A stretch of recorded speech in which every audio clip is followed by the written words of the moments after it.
Natalie Holzer kini tengah menjadi perbincangan hangat warganet. Janda satu anak tersebut secara terang-terangan mengisyaratkan tengah dekat dengan seorang lelaki. Lelaki bernama Yogi sempat dikenalkan Natalie pada putra sematawayangnya Azam Adriansyah Sutisna. Tak lagi canggung, Natalie Holzer bahkan tampil dengan sikap mesra bersama Yogi. Natalie Holzer yang duduk bersampingan dengan Yogi tanpa merangkul tangan kanan tiktokers tersebut. Sikap romantis keduanya bahkan ditunjukkan di hadapan banyak orang terdekat Natalie dan Yogi. Kemesraan itu terlihat saat Azam berlari menghampiri ibunya yang duduk berdekatan dengan Yogi.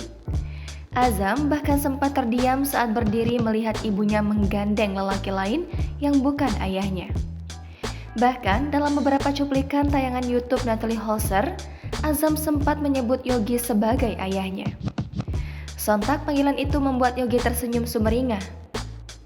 Namun berbeda dengan Natalie yang memilih menutup telinga sambil tersenyum saat melihat Azam memanggil Yogi dengan sebutan ayah.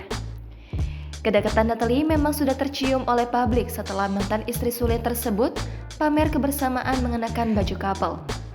Bukan hanya itu, Natalie ternyata telah pamerkan kekasih barunya tersebut ke akun TikToknya saat lakukan live berdua. Warganet dibuat salfok saat Natalie mencium kepala Yogi. Ibu satu anak tersebut bahkan tak lagi sungkan pamerkan kekasih barunya. Alhasil, sikapnya membuat Yogi merasa salah tingkah di depan kamera. Banyak warganet yang dibuat baper oleh dua sejoli tersebut. Namun, sampai saat ini Sule belum memberikan tanggapan soal hubungan Natalie Holzer dengan Yogi Ilham.